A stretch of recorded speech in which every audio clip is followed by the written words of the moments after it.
Paris Building, so Hotel de Paris. Cable car ride na parang pang Mercure guest lang. Now, ito naman ang itsura ng bed natin. Ang misty. Tapos, ikutin natin yan later. Ayan po yung view dito, oh. Napakaganda. Ito guys, ito yung mga possible nyo pwedeng mabili dito. Hi guys! I'm back again with another video at ngayon po magche-check out na tayo dito sa ating first hotel, which is itong Balcona Hotel. Nakaharap lang po ng mismong beach. Kaya if ever kayo kung gusto nyo itong pag-check-inan din at interesado kayo, panoorin nyo na lang yung previous vlog. And now lilipat na tayo sa mas magandang location at mas malamig kasi guys, share ko lang sa inyo, this is my second time dito sa Danang. And yung unang punta natin via Resorts World Cruises, kaya hindi natin na-explore ng maayos. But napunta tayo sa Bana Hills, o kung saan yung sikat na parang bundok vibe dito at Baguio vibes din. So doon tayo magpupunta at doon din yung hotel natin mismo. For now, gusto ko lang i-recommend sa inyo na ito po, napakasaya po ng experience namin dito ng ate ko. Dahil dito, karap mismo yung beach, and aside from that, malamig yung aircon, ganyan. Tapos kanina nakapag-breakfast na kami. Ngayon, ipapakita ko sa inyo ang mga choices nila for breakfast. Okay, so now tara na po, mag-check out na tayo at pumunta na tayo sa ibaba and let's go na sa Bana Hills! Ngayon, nakasakay na po tayo dito sa Grab at papunta tayo sa Sun World Bana Hills kasi sasakay tayo doon ng cable car and 44 minutes po ang biyahe from there sa ating hotel na Balcona at ang bayad po is 385,840. Ito na po ngayon tayo sa Mercure Hotel and actually nasa babang part to. Dito sa side na to meron pang cable car dyan. If ever yung cable car ride na sikat, andito lang po yung sa area na yan. Ito yung itsura dito. Diba napakaganda guys? Ayan yung elevator guys. So, umakyat tayo dito because dito tayo magche-check-in sa part na to. To be honest guys, ang ina-expect ko is parang sa taas pa tayo magche-check-in. But, meron pala sila ditong check-inan sa ibaba. Kasi nung nagpunta tayo before, yung Mercure, nandun sa pinakataas. But, tutulungan na kayo agad ng staff. Basta sa entrance, sabihin nyo Mercure. Then, dadalhin na kayo dito. Okay? Sabihin nyo lang din doon sa guard. Tapos, dalawa yung line ng cable car ride. Dito, parang meron ditong cable car ride na parang pang Mercure guest lang. I don't know ha, mamaya tatanungin ko. No, nakakatuwa. We're here finally sa Mercure. And alam niyo ba, fun fact, hindi kasi ako maalam sa lahat ng hotel line o hotel chains na under ng Accor. But before, nagpunta tayo dito sa Danang, like 2 years ago, doon ko nakita yung Mercure French Village, ganyan. So, okay, yun pala yung Mercure. Sinabi ko gano'n. Kasi yun yung first Mercure na nakita ko po in person, okay? Meron ako mga nakikita online, but in person, yun po ang first ko nakita. Okay, tinanong ko na guys, kasi nag-check-in na tayo ngayon. Oo nga pala, before that, is hihingin yung passport nyo. Since ako at yung ate ko, yung mag-check-in, so each passport is dapat ibibigay nyo sa kanila para ipapotocopy nila, ganyan. And wala namang hiningi po sa ating security deposit. Opo, walang hiningi. And yung mismong cable car dito ay hindi po siya exclusive for Mercure guests. So, kahit sino, pwede dyan. So guys, hindi kasama yung ticket sa cable car, okay? And presyo po ng ticket discounted to kapag ka Mercure guest kayo is 665,000 dong. Yung 665,000 na discounted rate na yun, round trip na. So, paakyat doon for checking in and mag-i-stay. Then, yung pabalik naman na return at pa-check out na. Let's go na! Sumakay na tayo ng cable car! Yay! Ayun guys! Na-cable car na tayo. Thank you so much! Come on! Sakay na tayo ngayon dito sa cable car. And nakasakay din po yung luggage natin. O, diba? Ngayon lang tayo na cable car na may luggage na kasama. Also, gusto ko lang i-share sa inyo na ito pong cable car ride natin ngayon. Ito po ang world's longest cable car na kung saan non-stop single track cable car. So, meron siyang haba guys na 5,801 meters. Picture mo na picture ito na nakikita sa akin.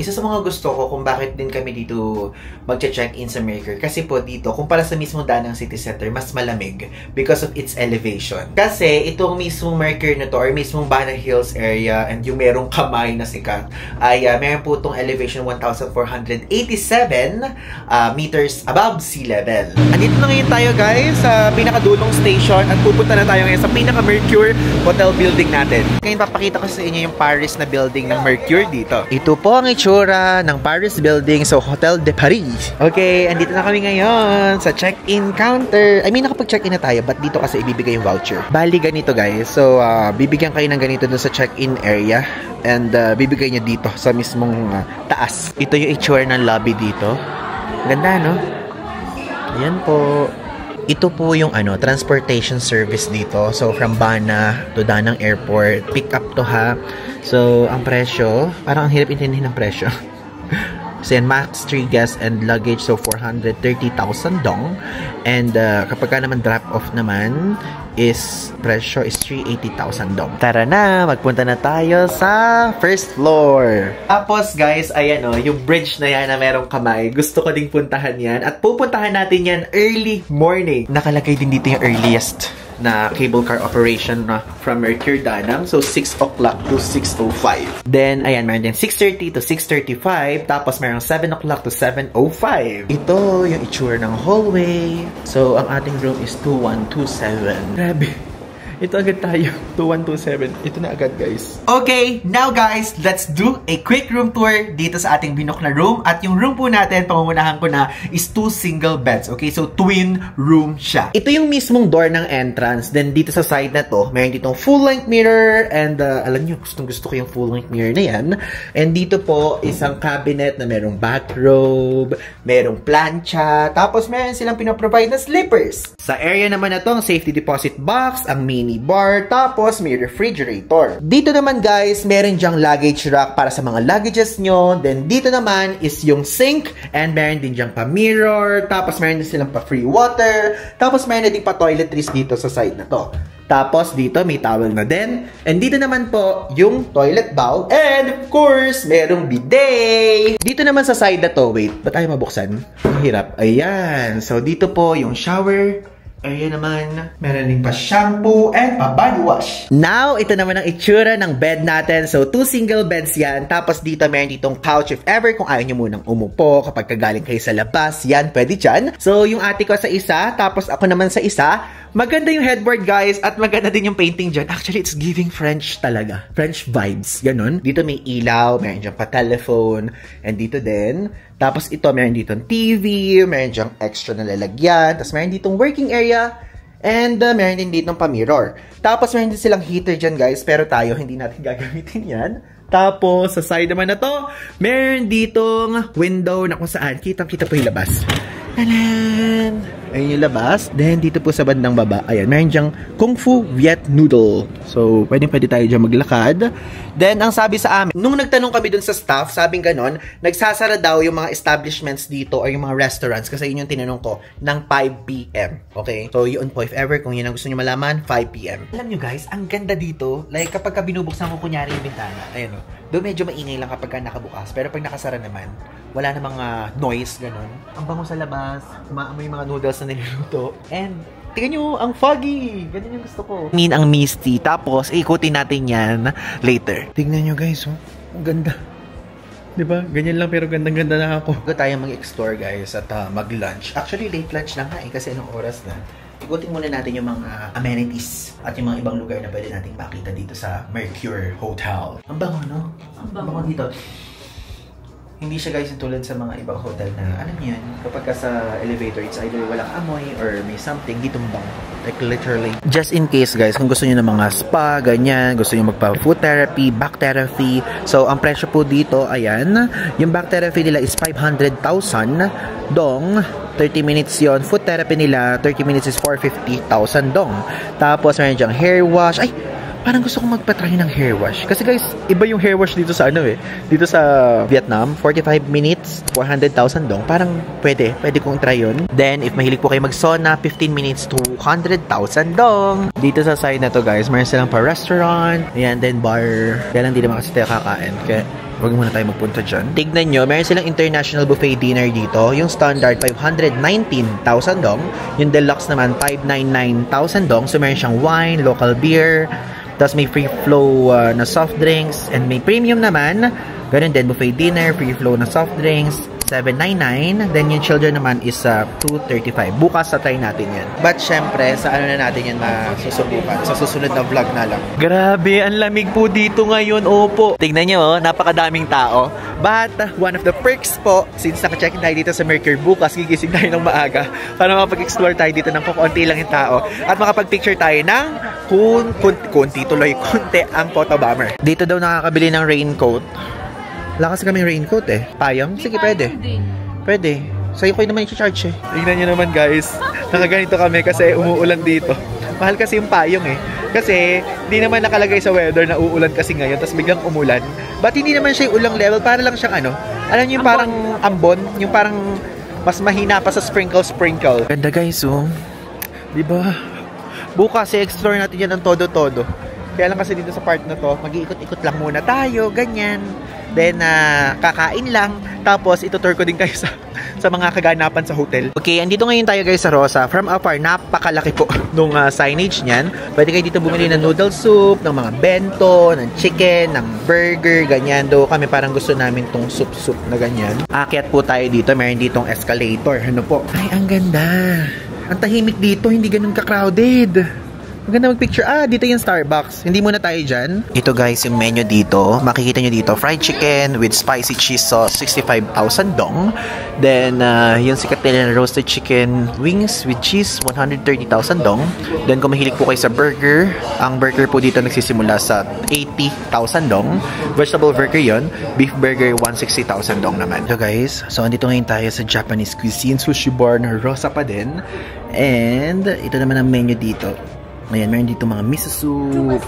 So, 190,000 dong. Then, meron dito mga tempura if ever, kung mahilig kayo. So, yung tempura and deep fried pork nila, saan ba? Ito. Yung tempura, 195,000 dong. Tapos, yung tonkatsu nila is 175,000 dong. Then, sa salad, 155,000 dong. Then, ang pinakamahal is 185,000 dong. Sa bento naman, ayan, 180,000 dong yung sake bento nila. Tapos yung chicken bento, 185,000 dong. Dito meron silang sushi. If ever kung mahilig kayo sa sushi, ang California maki nila is 115,000 dong. Then, nigiri. If mahilig kayo, ayan po, 125,000 dong. Then, sashimi. Salmon sashimi is 195,000 dong. Ito po ang order natin for today's video. Bento po. Ayan. Bento. So, grabe Japanese food yung kinakain natin dito ngayon. Kasi ito yung cravings ni ate. Yan. Tapos guys, alam nyo kung ano yung gusto kong hanapin sa mga susunod na araw. Gusto kong maghanap ng buncha. Ala pa ako nasa-search ng buncha dito. I mean, kikita in person. Buncha is my #1 favorite Vietnamese food. Alam niyo yan, if ever kung nanonood kayo ng mga ibang Vietnam vlogs natin.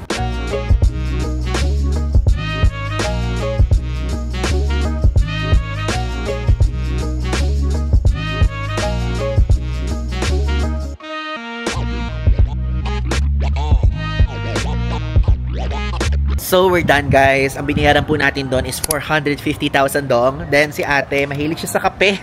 And katabing-katabi dito is yung Starbucks dito. So, let's go in. Kasi dito, maaga po nagsasara. 4:30 PM pa lang nagko-close na to. Let's go in. Grabe, ang lamig dito. Which is ganito yung gusto ko guys. Tignan nyo, mapakita ko lang sa inyo yung view. Ayan po yung view dito oh. Napakaganda. Ito guys, yung binili namin. And ang binayaran ko po ay 390,000 dong. May tiramisu, may green tea latte, tapos Java chip yung kay ate.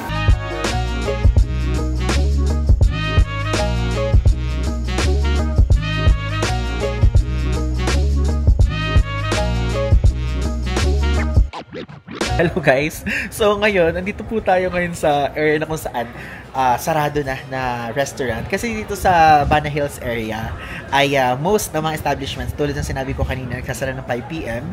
And Tingnan nyo naman.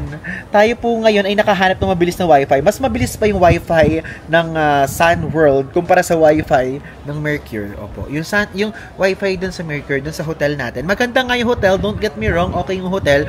Yung wifi nila guys, 5 Mbps lang. So dito, yung Sun World, like, sa lahat naman yun, sa lahat naman ng area na to, ay 20 Mbps. Diba? So makapag-download tayo. So ang mangyayari, kapag mag-upload tayo at mag-download ng files, dito tayo pupunta. Buti na lang, okay to. Time check guys, it's already 7:18 PM. At pasensya na nakat yung vlog because nag-work po tayo kanina. Opo, napakadami nating ginawang video na deadline ngayon. And now, iikutin natin to ngayong evening time. Itong mismong area na to. And alam nyo, ang unti ng tao, no? Kaya bukas, gigising tayo ng maaga para mag-picture.